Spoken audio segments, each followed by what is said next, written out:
Welcome to the White House, and please be seated. This is a truly wonderful day. In a few minutes, the President will sign into law landmark legislation that will strengthen our foster care system and give hope and help to thousands of young people struggling to make a safe transition to adulthood and independence. None of this would have been possible without so many of you in this room. I want to thank Secretary Donna Shalala and her team at HHS, including Mary Burdett and Pat Montoya, and former Commissioner Carol Williams. I want to thank many members of Congress, and particularly those who are here with us today, Senator Rockefeller and Senator Collins, Senator Chafee, and Representative Cardin. I want to thank Mayor Williams and his mother, Virginia, who welcomed him into her family when he was 3 years old, and authorities were about to declare him unadoptable. They are among the best advertisements for the rewards and possibilities of adoption in America. I want to thank the Child Welfare League of America, the Children's Defense Fund, and all of the tireless child advocates who work to raise awareness about this issue. The Casey Family Program and the Annie E. Casey Foundation have given great support to young people in transition. And I'd also like very much to thank someone whom I'm sure is here with us in spirit, the late Senator John Chafee. On the Friday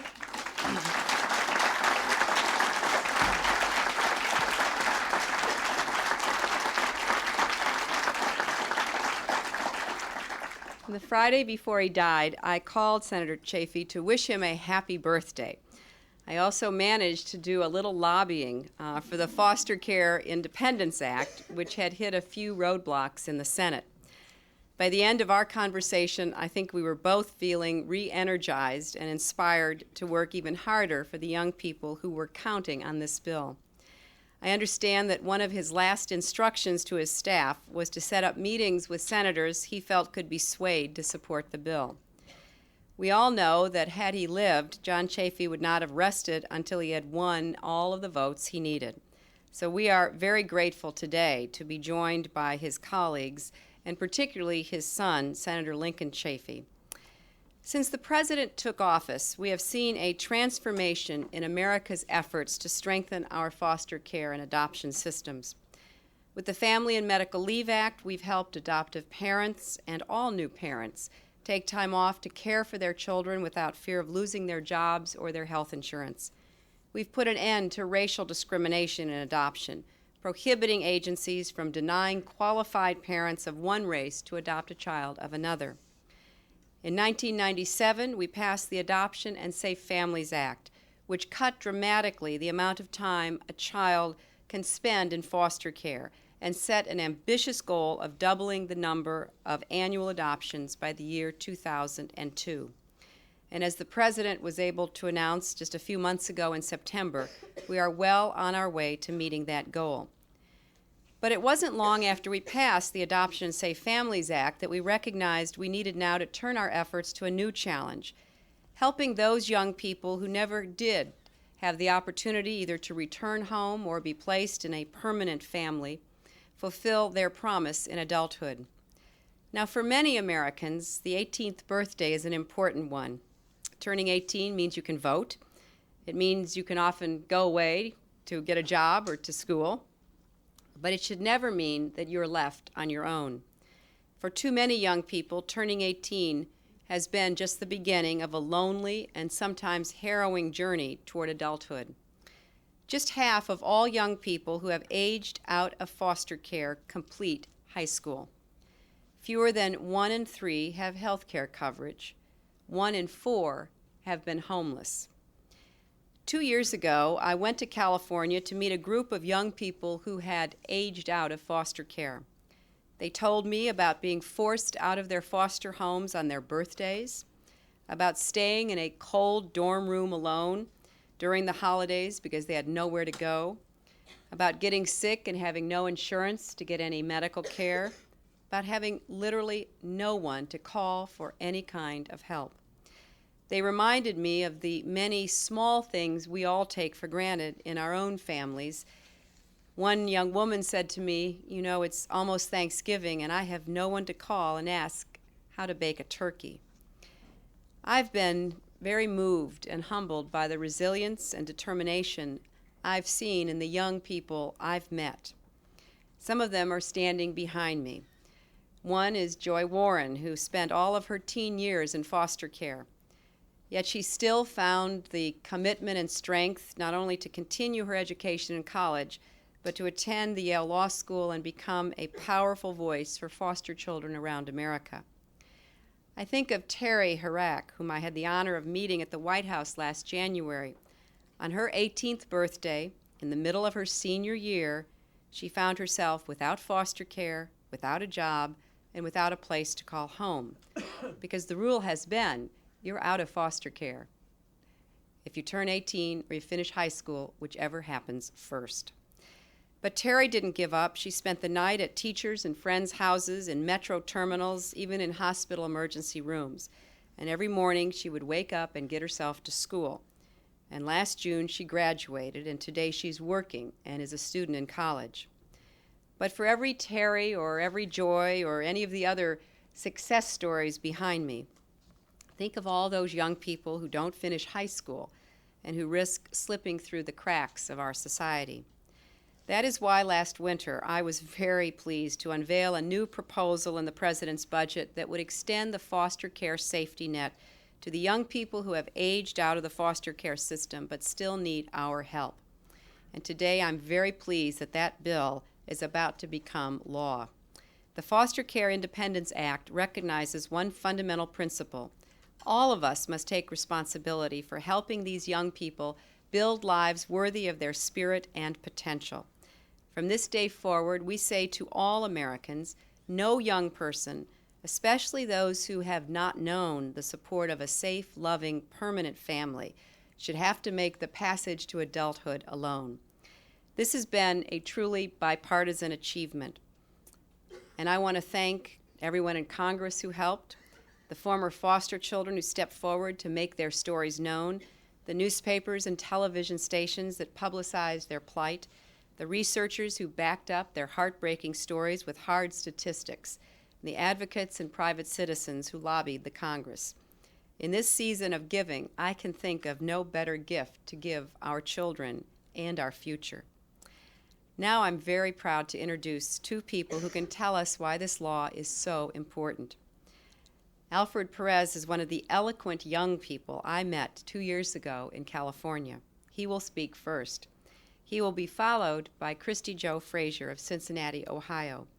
Both of them will tell us more about their challenges and even more importantly, about their capacity to persist, their resilience, and their triumphs. Please welcome Alfred Perez.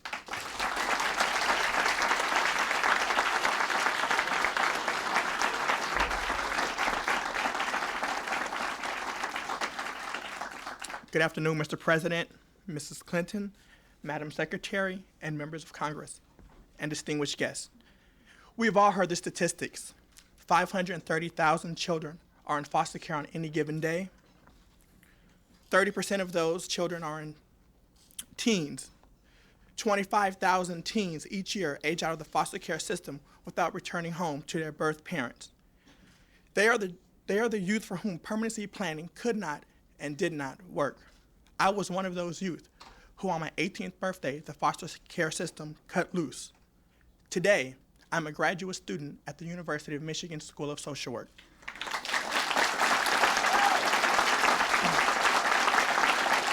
Thank you.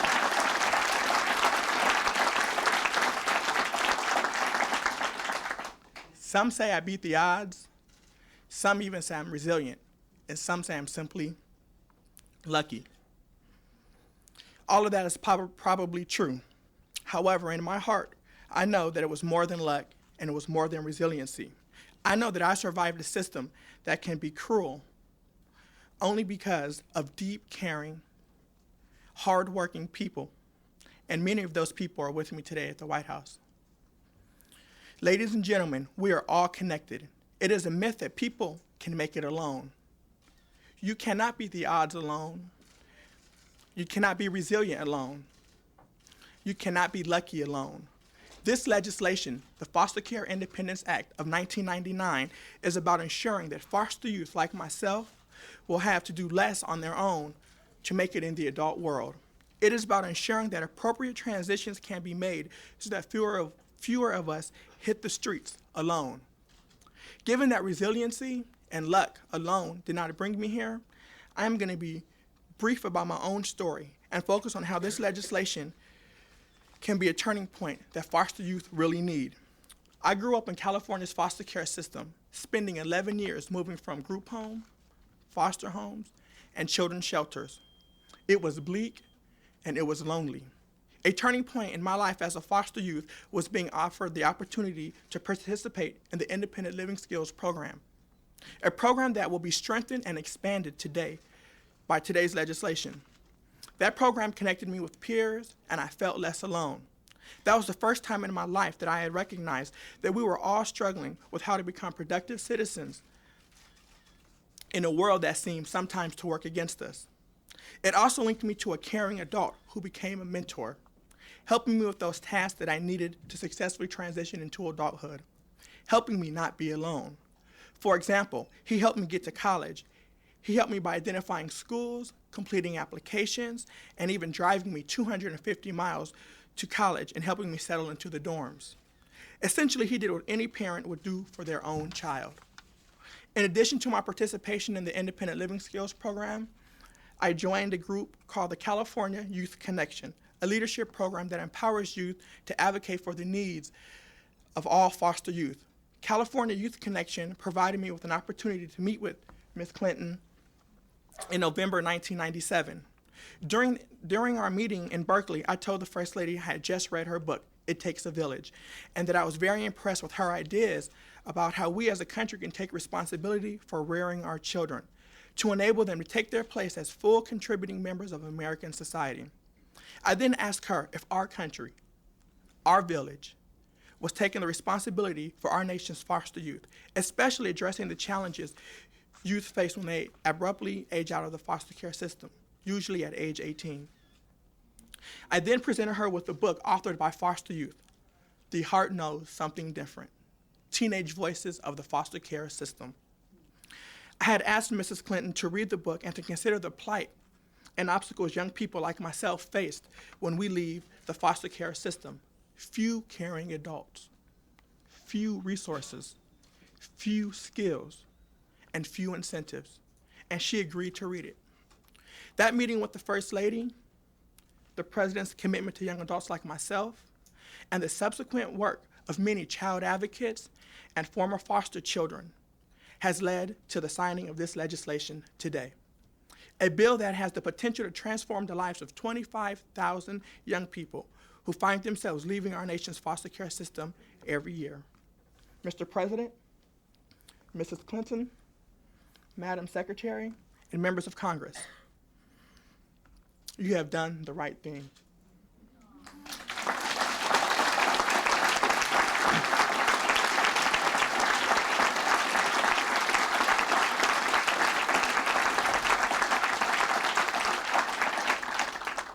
On behalf of today's foster youth and those who will follow us, I want to thank you for taking the next steps in our quest to build a foster care system that is more responsive to those who are dependent upon it, the children from whom the state is guardian.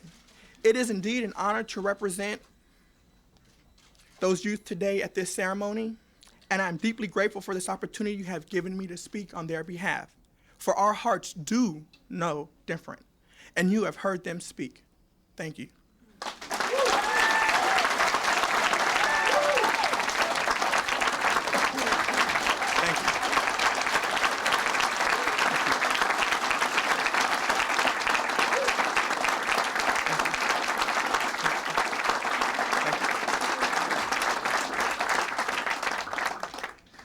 At this time, I would like to introduce one of my peers, Miss Christine Jo Fraser.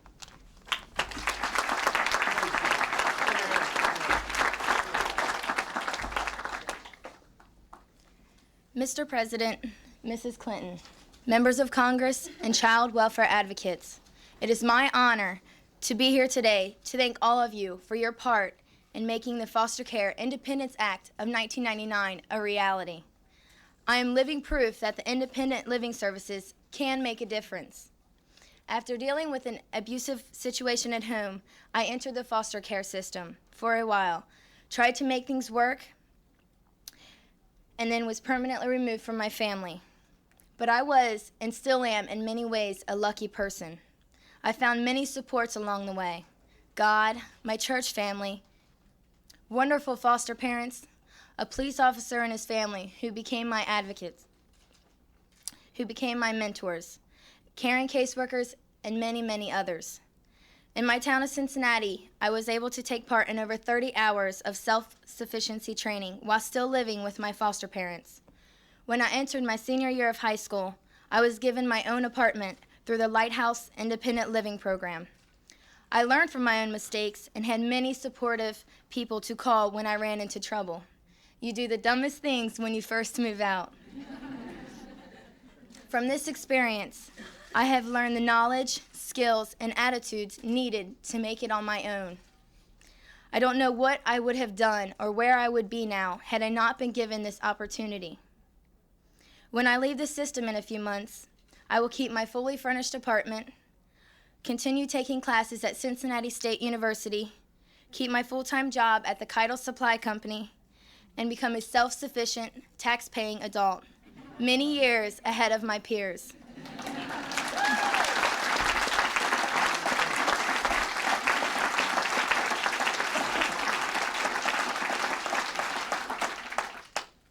I also know that I will be asked to come back to the Lighthouse and train the next generation of foster teens, as well as my younger brothers and sisters. I have several younger foster siblings still at home who I believe will benefit from this wonderful opportunity. I have a lot of hope for their future, and even more now with the passage of this bill. I have no doubt this action will have a positive effect on the thousands of foster youth who leave care each year, unable to return to their families. Many families in our country have problems. Some things cannot be worked out, even with a lot of effort. Some of us need to learn to live apart from our families, and we need to be taught how to do that. I really hope that this bill will make the training and experience that I had possible for me, for all youth in foster care around the United States. Foster teens need what all American teens need: ongoing support from caring adults, time to grow up, financial support, health insurance, and a second chance when we fail. Your work in passing this bill has made these things more possible. You did the right thing. When in foster care, you learn to be ready for anything. And here is a new situation for me. It is my sincere pleasure to introduce to you the President of the United States of America, Mr. Bill Clinton.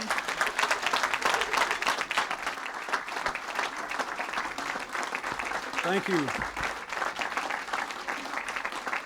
Thank you. Please be seated.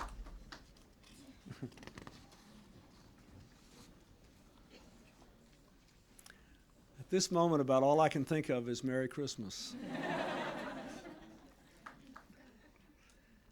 Senator Rockefeller, Senator Collins, Representative Cardin, thank you all for being here. And Senator Chafee, thank you for being here, and with you the spirit of your father for all his great work on this.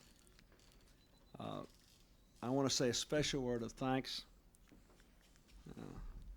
to our mayor, Tony Williams, and his mom, Mrs. Virginia Williams.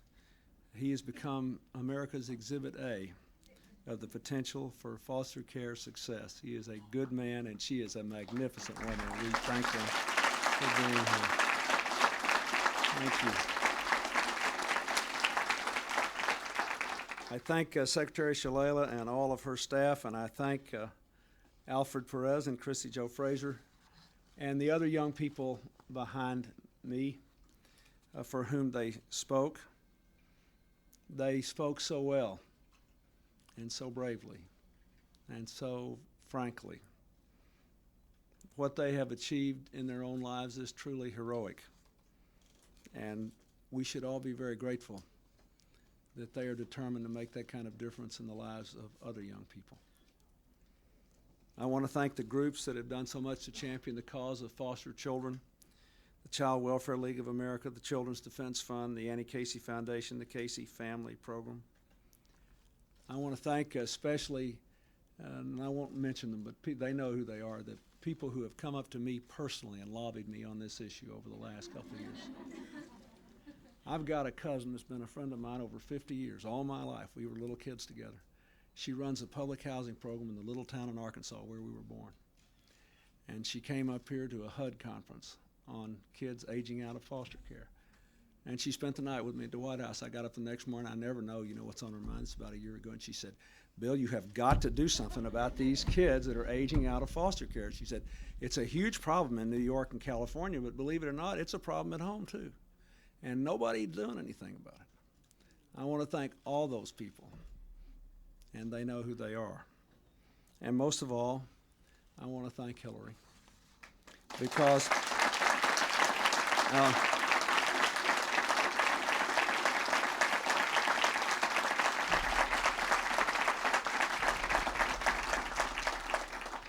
when we were in law school, she worked at the Yale Child Study Center. Her first job was with what became the Children's Defense Fund. When I became governor in my first term, she founded the Arkansas Advocates for Families and Children. She has always cared more about the welfare of all of our children than anything else, and our mutual responsibilities to them.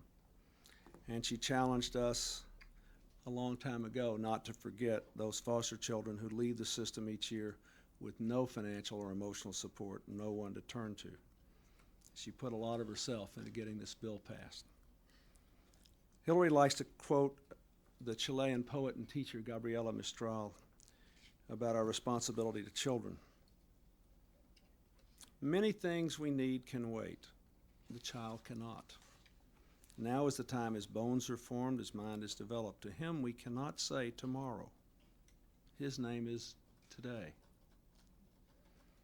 We are here today because all of you, and especially the members of Congress from both parties, stood as one to say that America's foster children can finally have the name today. The Foster Care Independence Act expands access to health care, education, housing, and counseling for young people who must leave foster care when they turn 18. For the very first time, states will be able to pay housing costs and health insurance for people under 21. The bill also gives states more resources and flexibility to help former foster children finish high school and go on to college, to help young people get jobs and vocational training, to provide counseling for young people learning to live on their own. You've already heard how important that is. And above all, to make sure young adults leaving foster care know they are not out there alone. The bill makes $700 million available to the states over 5 years under very flexible conditions. I challenge the states to use every penny of it. And I know I can depend upon the advocates here to make sure they do. You also have to help the states, though, to design good programs, to implement them, so the money will be spent with maximum impact. We simply cannot afford to have our high school students sleeping in metro stations, as some of these young people had to do. We cannot afford to lose our future entrepreneurs and teachers and lawyers to the kinds of obstacles the young people behind me have faced. We can't afford to give up on the future, and these young people are a big part of our future and our shared responsibility. We have tried to help America's most vulnerable children grow up healthy and safe, to make the transition into happy, productive adults. We've tried to encourage adoption so that we can end the sadness of young people shuttling from house to house and never knowing a home. We've made adoptions easier and more affordable, given states more flexibility, passed incentive programs for states to promote adoption. These work so well, we actually ran out of money to reward the states. I'm pleased that this bill also authorizes additional funds that program needs, because it is working. Our most recent figures show that adoptions are up 29%, the first significant increase in 2 decades.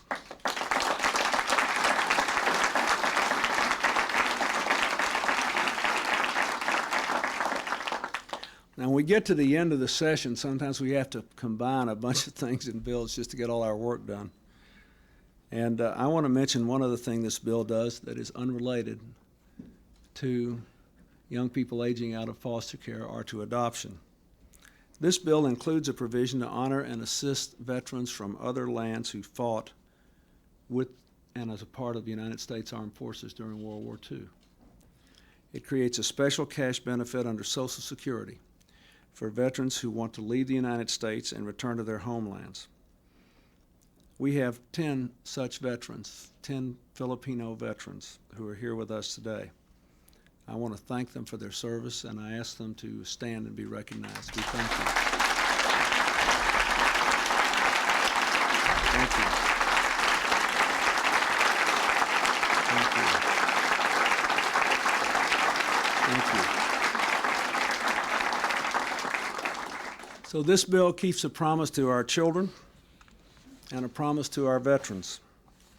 It was passed with overwhelming support from both parties, proving that we can put partisanship aside, and when we do, it's good for America. I hope that we will see more of this in the new year. I hope that we can use the historic millennial year to take the rest of the steps we need to deal with the aging of America by securing Social Security and Medicare, to give our children health coverage, to raise the minimum wage, to pass the common sense legislation on gun safety and hate crimes, to do the things that we need to do to support working families, including the Patient's Bill of Rights. These young people here should give us all a lot of courage and a lot of heart. They represent, out of the most difficult circumstances, the very best not only of our country, but of what is at the core of human nature. And in this special season for so many of the world's great religious faiths, we should be very grateful for the gifts they have given us, the gifts they will give us, and the gifts so many other children will be able to give because of this legislation. Thank you very much. Now, I'd like to ask the members of Congress to come up here. We'll sign the bill.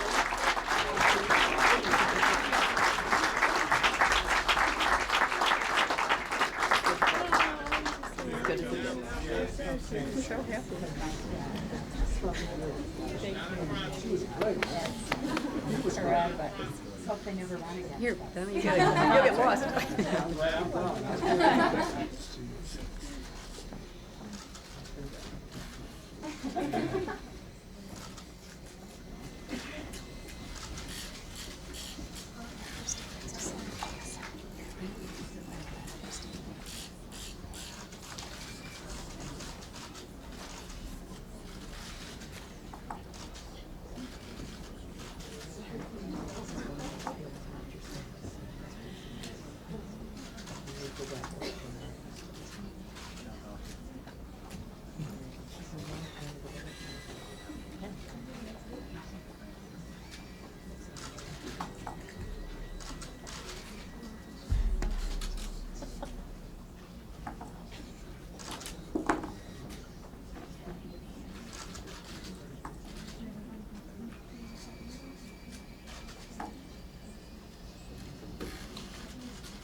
Weren't they great?